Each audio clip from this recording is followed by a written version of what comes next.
kita resmikan pernikahan kita ya. Mira begitu panik Aksa akan meresmikan pernikahan mereka. Sementara itu, Bastian telah jatuh miskin, rumahnya diambruk oleh Galang, bahkan sahamnya yang 40% terpaksa dijual kepada Galang, jika tidak Bastian akan dipenjara. Episode Ketika Cinta Memanggilmu pada hari ini, ternyata Bastian tidak bisa mengelak.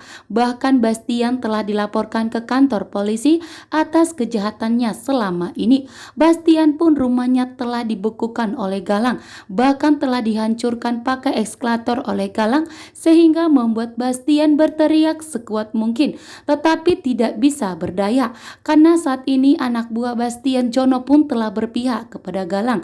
Sementara itu Galang begitu senang melihat saat rumahnya Bastian diambruk, sementara Adam berteriak dan murka kepada Galang dan mengatakan ternyata benar Galang begitu jahat dan begitu sangat mengerikan. Sementara itu Bu Jora hanya bisa menangis histeris dan tak menyangka bahwa ternyata Galang sejahat itu. Dan di sini Bu Jora tidak menyangka bahwa ternyata Bastian yang diimpi-impikannya selama ini telah jatuh miskin. Sementara itu Aksa akan meresmikan pernikahannya dengan Amira setelah proses perceraiannya dengan Bella selesai. Karena saat ini tinggal satu tahap selangkah lagi, perceraian Bella dengan Aksa akan segera selesai, sehingga Aksa ingin pernikahannya dengan Amira dilancarkan dan segera diresmikan di mata negara. Namun ternyata Amira telah berbohong. Amira belum jujur kepada Aksa mengenai surat perjanjiannya dengan Galang bahwa Amira akan menceraikan Aksa, bahkan akan meninggalkan Aksa.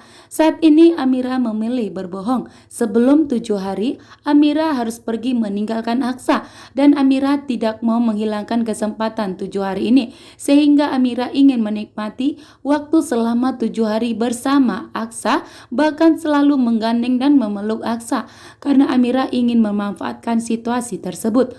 Sementara itu Adam tidak tega melihat Bastian benar-benar direndahkan oleh Galang. Kan Bastian sampai berlutut di kakinya Galang agar Galang tidak menghancurkan rumahnya Bastian. Bahkan seluruh asetnya Bastian pun telah dihancurkan oleh Galang, sehingga Bastian telah jatuh miskin, bahkan tidak mempunyai harta sedikit pun. Bahkan saham di perusahaannya pun telah diambil alih oleh Galang.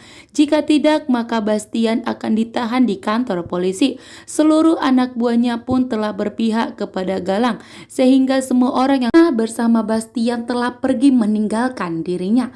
Bastian sampai berlutut agar rumahnya tidak dihancurkan, akan tetapi tidak mempengaruhi Galang untuk mengubah pikirannya. Saat ini pun Bastian benar-benar hancur, telah jatuh miskin, bahkan tidak mempunyai apapun, sehingga Bastian dan Adam terpaksa tinggal di gubuk kecil di dekat Aksa dan Amira, sehingga Aksa dan Amira pun siap menerima Adam dan Bastian dan Ibu Jora jika tinggal bersama dengan mereka. Sementara itu di sini Bastian pun telah viral. Bastian telah viral atas kebangkrutannya saat ini.